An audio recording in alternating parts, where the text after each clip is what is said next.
The following story contains adult themes and depictions of violence and trauma. This podcast is not for children.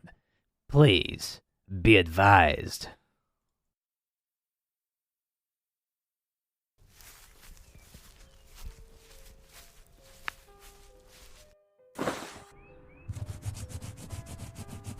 After 2 months of working as a maid here, I could finally say I was properly acquainted with the layout of the castle. My foot had healed up nicely. I was earning some amount of income and I had a place to sleep at night. I felt safe, or safer than I did when I first arrived. To be honest, when I think about that night in the village, not much comes to my mind. I know what happened. I know I can't return. Sometimes I look back at it fondly, almost. I can think about the mysterious man. His face is a bit of a blur to me, but his dark hair, his smile, his mannerisms, those are the things that stick in my brain. I wish I could see him again.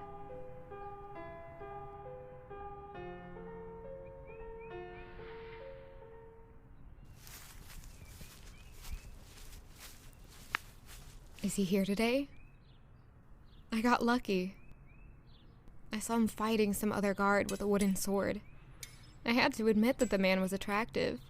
He had crystal blue eyes and dark hair that almost seemed windswept. His dark hair faded into white as it neared the edges. He was tall and most definitely muscular. I could see the outline of his body as sweat absorbed into his white shirt. I don't know his name. 2 weeks ago, I nearly bumped into him in the halls and he immediately caught my attention.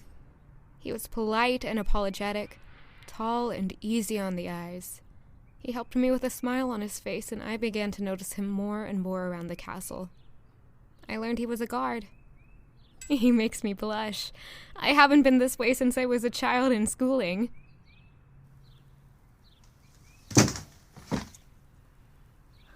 Goddess, man. You really have to leave me with bruises each time? Hey, I know how much you like to mark me, but still. Listen, I was just doing my job. Are you still complaining about that? Never.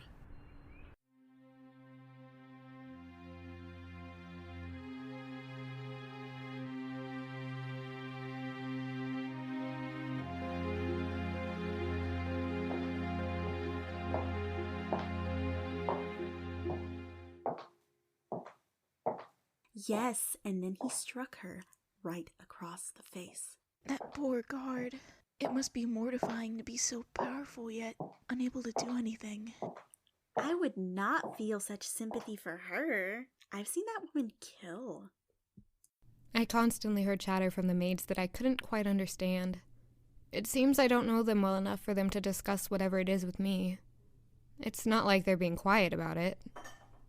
Rilliane, I need you to change the sheets in the east wing. Gotcha.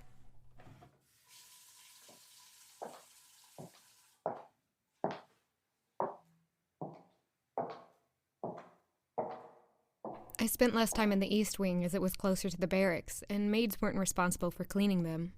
However, there was a hall of much nicer rooms for the prince's private guard team. The rooms were fairly quaint and less messy than I expected. I promptly changed the bed sheets for most of the rooms, carrying the dirty ones in a basket I took with me. I had finally made it to the last room. It seemed normal enough, but when I stretched over the bed to pull the last corner, I heard a strange hissing noise.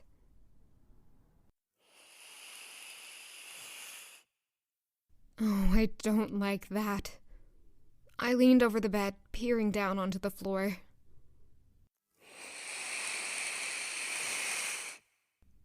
Oh, that's a snake. Red, black, yellow. Isn't that venomous? If yellow touches red, you're dead. Or was it black touches red, you're dead? I couldn't exactly remember, and I don't want to stick around to find out. Ah!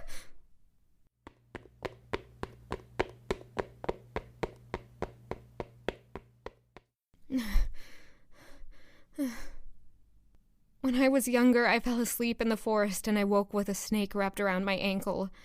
I remember it being wrapped so tightly that I couldn't kick it off. My brother had yanked the snake by its head and thrown it into the pond.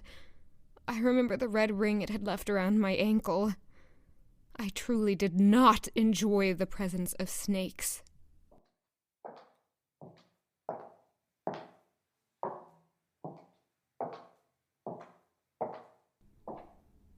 I've never walked down this hall before. The wall sconces glowed a bit dimmer and portraits lined the walls. 2 ornate oak doors were placed in the center of the pass. I knew better than to enter. I do apologize for the intrusion, Your Highness. The air somehow felt heavier here. I've heard rumors from maids that the prince is a cruel man. He confines himself to one room to do goddess knows what. Tier 1 maids serve him, but not many of them stay. They can't take how the prince treats them. Some of them are even reduced to tears. Every time I think I've figured this castle out, there's just another surprise. There's so much decor in here, every few steps I'll almost run into a table or a suit of armor. A portrait on the wall stuck out to me. A little girl with sage eyes and raven hair smiled cheek to cheek. I've never seen her around before. You understand why that wouldn't work. Just stick to the plan we prepared. I don't know about this. I'm not what I used to be. They don't know I'm here. He's a sheltered prince, not a god. This should be easy enough. Don't go around changing the plan all of a sudden. It wouldn't hurt to at least coat the dagger in poison. What if we're apprehended before we can strike deep enough? There's no time to find an apothecary willing to give us deadly poison. Even if there was, it could be traced back to them. Stop worrying over trivial things. We aren't going to get caught. It's impossible. An assassination attempt? They're trying to end the prince. You know this isn't the end. He's only the heir. He's the only heir. Don't even worry about the king. He's easy. Leave. We're going to draw attention if we stay here. Oh my goddess. What am I even supposed to do in a situation like this? Do I report this to the guards?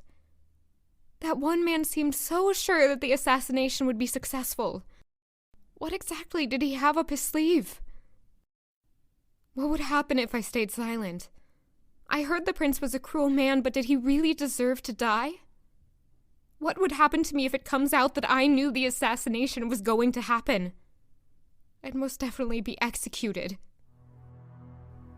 I can't be responsible for a man's life, especially the prince's life. The prince's office. No man deserves to die. Not like this. I have to say something. I'll never forgive myself if I don't. Is it appropriate for me to go straight to the prince? I felt like I should be sweating. It doesn't seem appropriate. Enter. From where I stood, the most I could describe about the prince was his black hair and his lighter complexion. I specifically remember asking not to be disturbed for the rest of the day. So why is it that 10 minutes later, I have yet another maid pestering me? I truly apologize for the disturbance, Your Highness. You see, I wasn't sure whether or not to report directly to you about this or to a guard. I've just never been in a situation like this, and... What in Minervia's name are you rambling about? I heard a discussion about an assassination attempt. About you, Your Highness. And where did you hear this from? Who did you hear this from? I'm not exactly sure, Your Highness. I heard it from some workers in the castle. The most I could see was a dark-haired butler. So, tell me what you heard. They were speaking about a dagger. One wanted to coat it in poison, but the other said it would be too complicated. And? Pardon? That's it? Yes? You've come here to tell me that there's a plan for my assassination. You have no information on who discussed it, when it would occur, or where it would occur.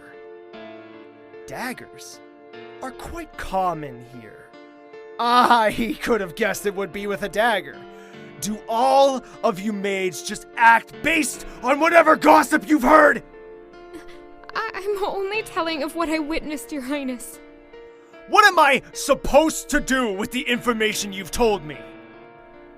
Well, No, please, take your time. I apologize, Your Highness. I only wanted to help. Then leave. Yes, Your Highness.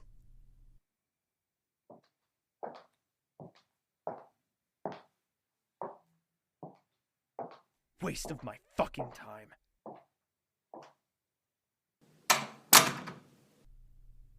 That wasn't ideal. What did I do wrong? Did I say something insulting? Did I undermine his intelligence? I did the right thing. I know I did. Am I going to lose my job? Dear Goddess, I don't know what I'm going to do if that's the case. I can't afford to get kicked out.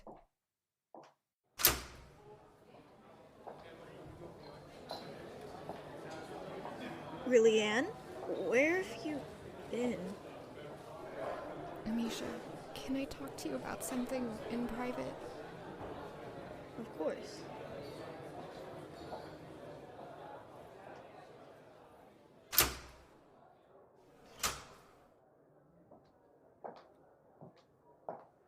Did something happen? I may or may not have done something that may or may not affect my job. What did you do? I may or may not have made the prince a little angry, and he may or may not have started to yell about how maids act solely based on gossip, and he may or may not have kicked me out of his office. Didn't I tell you to stay away from his office? Why would you go in there? It was a lapse of judgment on my part. Am I going to lose my job? Did he ask for your name? No, he didn't. You should be fine then. But seriously, Rilliane, this isn't a joke of some sort. I've seen my women hurt by him when they pester too much. I'm your superior. When I tell you to leave something, you need to listen to me. I know. And I apologize. What were you even doing there? I heard something disturbing and I needed to speak up. What did you hear? I think there are plans to kill the prince.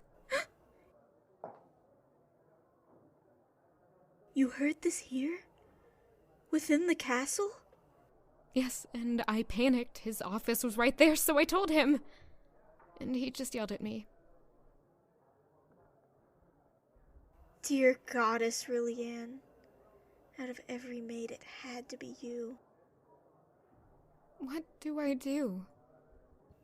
I mean, you told the prince. It's in his hands to handle it. And he will. He may be cruel, but he isn't a fool.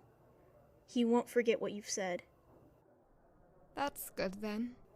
I'm sorry. I know this is all a bit crazy for you. To be honest, we haven't heard much about the rebellion in the past few years. I thought they might have gone dormant. If they're already in the castle, then things are going to be changing pretty soon. How are you doing? Have you been adjusting well? I'd like to think so. It's kind of strange to see so many people here. There's as much staff as there were people in my village. And this is when we're understaffed. The castle used to be so lively back in the day. What happened? The Dark Ages. It's a long story. Just know that when it finally ended, people weren't so proud to be affiliated with the monarchy. Wow, this is a lot. You get used to it. I promise. Soon, this will be the norm for you. You'll have your own life to make here, your own relationships. Speaking of, I saw you staring at the old head guard earlier. He's the head guard? He was, until he became a mercenary. Mercenary? Mercenary. You know, they've got the colorful armor, the pretty crystals embedded in their collars. I'm sure you've seen them around before. Maybe. What do they even do? They're the prince's private guard team. Oh, so... the guard. Is he, involved? Rilliane, you scoundrel! Pining for a man whilst he's indecent. That was not my intention, and you know it. I'm not sure. You could have some ulterior motives you haven't brought up. You could be here to creep on the guards. I could never get away with that. We'll have to see about that. His name's Jacob Wyndham. And the last I was aware, he's single. I'm not sure I want to get into a courtship with him. He's just nice to look at. Oh, stop it. No, go on, please. Even if I was interested in a courtship, I doubt I'd have a chance with him. Well, you might be in luck. I heard that he's got a thing for redheads. Perfect. I've got a head start. Alright, enough with this. Let's get back to work already. Grab that crate for me, won't you? Of course. Amisha and I returned to our normal activities after that, and the following days were mundane with work. I had almost forgotten about my mortifying experience with the prince. Bad decision on my part. Hey there, it's me again, and I'm so glad you're here listening to the second episode of He Who Forsakes the Crown. If you're here on our premiere day, I'd like to thank you so much for supporting us through this premiere. It's taken a lot of time to get here, and the fact that people are here actually listening means so much to us. So I'm going to go ahead and say my thank yous now. Thank you to our very talented voice actors, because we couldn't do this without you. Thank you to our other sound editors, Mac and Andrew, because editing He Who Forsakes the Crown is a big job. Editing any podcast in general is a really big job, and they help take a heavy weight off of our shoulders. And I'd like to say thank you to Sayo, who you haven't heard from yet, but she's the other founder on this project, and she works just as hard on this as I do. So thank you, Sayo, for being my partner in crime. If you're liking our work and you want to hear more from us, find us on social media at Chapter 15 Studios on Instagram and Tumblr, and then it's going to be CH15 Studios on Twitter, because Chapter didn't fit, and I hate it more than you do. And on social medias, we've got official art, fun facts, and honestly, we're just a pretty interesting crew, and I think you'd want to hear more from us. You should also check out our website, where we've got links to all of our voice actors and plenty of other stuff. Again, I'd like to thank you so much for listening to this episode. I really do hope you stick around. Follow, subscribe, hit that like button. I don't know, this isn't YouTube. And you're going to hear from us again next month, and the month after that, and the month after that, because we're going to be going monthly for now. Hopefully, we can move that up later on. But yeah, so you'll see us on July 4th, which you know how it is. Thank you so much, but I'll let you get back to it.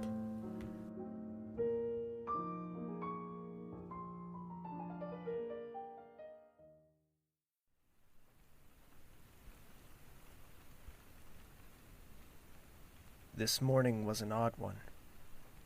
Many may not be aware of my routines, as this was the preferred way. However, I promised her I'd visit, and I do so every week. I don't plan on breaking my promise to her.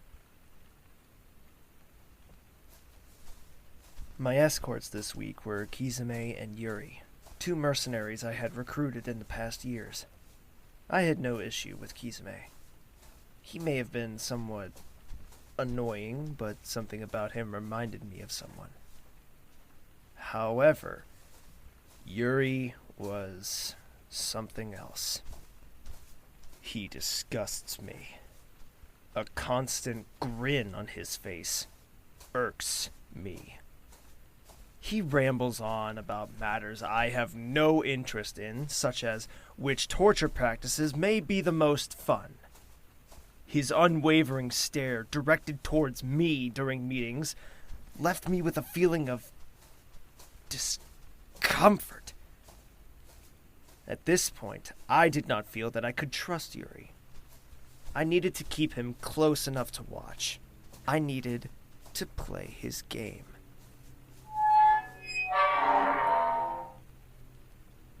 This place shouldn't exist. This place isn't for you. I'm sorry. Sire, shall we assist you? Leave me. Call for us if you need anything.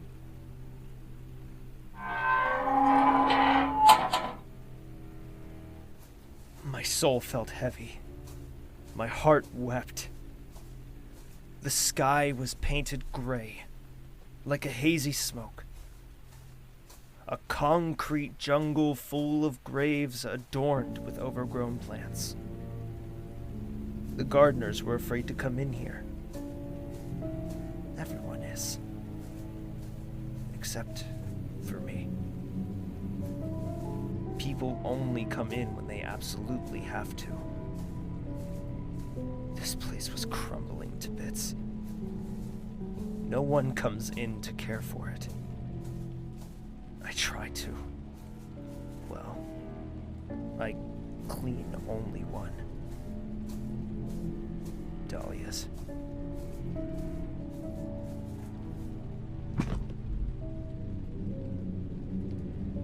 Hey, doll. How have you been?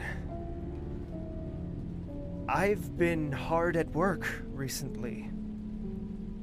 There was conflict in the East that may or may not have been my fault. But the village is gone. I know. You want me to take a break. You tell me that I work too hard all the time. I know you don't want me burning villages, but I've kept good relations with the ones you've wanted to go and see. Even when it's really hard to.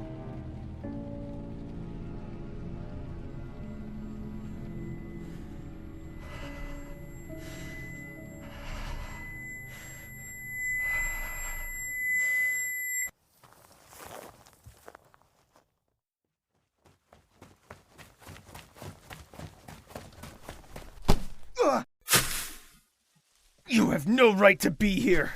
You're right. I don't. Then get out. I don't think I will, Demonte.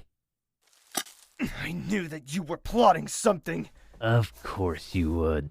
Come to finish me off. I will. If he won't. Who are you? I'm the one who killed your sister. It can't be. Can it?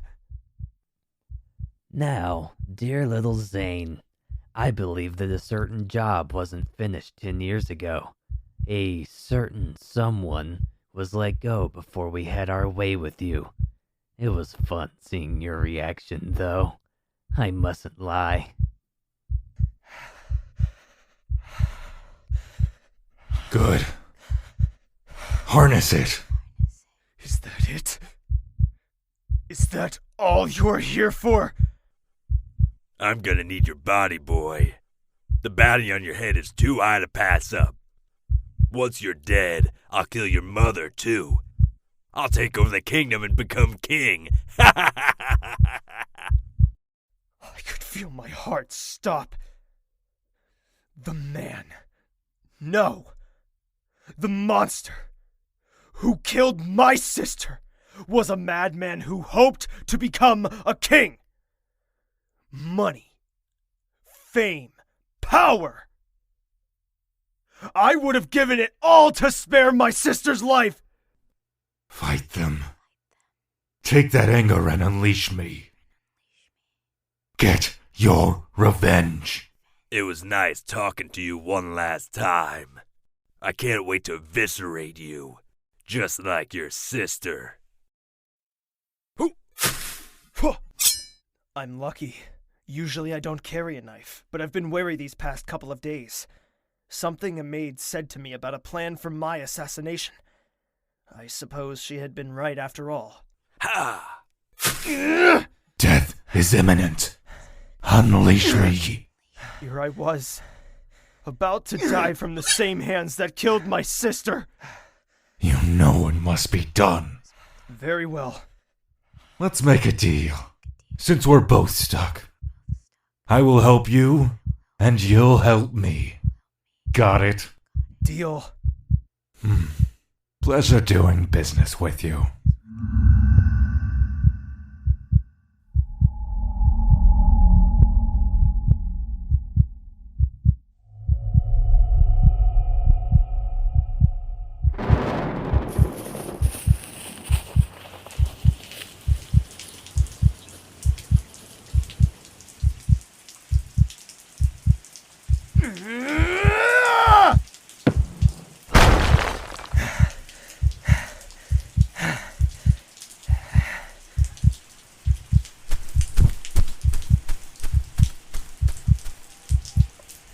I guess I'll just have to handle you myself.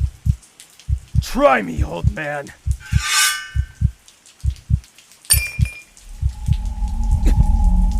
Something is wrong. Very wrong. Argus? It can't be. Can it? It's not her. It's a piece of her. It's tainted.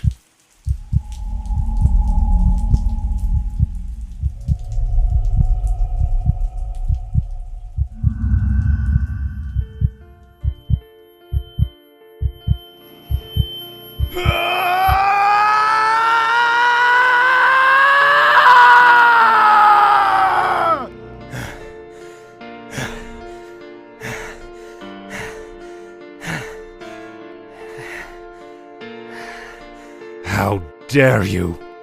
You're out of your league here, little prince. Let me show you how to really kill a man. You're a cocky one, eh? I'll show you true power. What a shiny toy you have there. Do you want to play with me?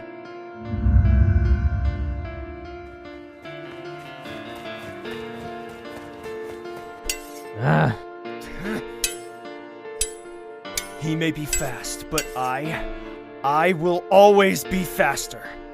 Parry after parry, I fought him, toying with him, like predator and prey. And it's been years since I've last had a meal. Come and fight me like a man, why don't you? That's enough.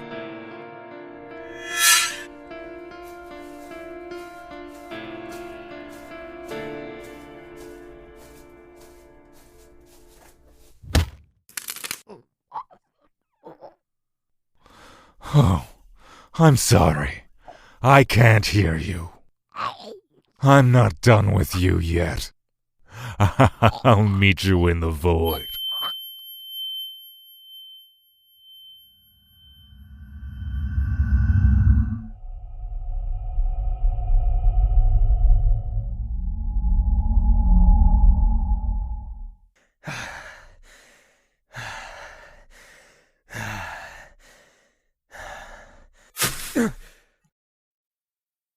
Yuri's corpse. Lifeless. Unmoving. Yet, something drew me nearer. Take it. I picked up the dagger. My body still isn't mine. Yuri's remnant. The crystal he wore on his chest plate glowed uncomfortably bright.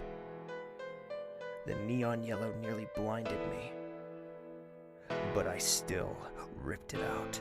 Purify. The dagger was aimed for the center of my arm. I tried pulling it away, but to no avail. Save her. The remnant was stuck into my arm. My head feels dizzy. I want to rest. The assassin, Kisame. He was on the ground, completely out, and a dart sticking out of his neck. Poison. Help! Nothing. Damn it.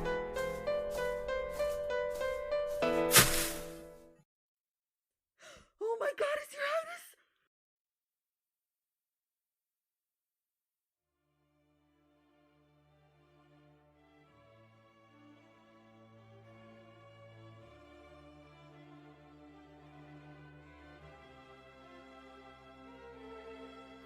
He Who Forsakes the Crown is an audio drama written, edited, and produced by Chapter 15 Studios, starring Eric Smith as Zayn DeMonte and Julia Orsborn as Rilliane Duvon.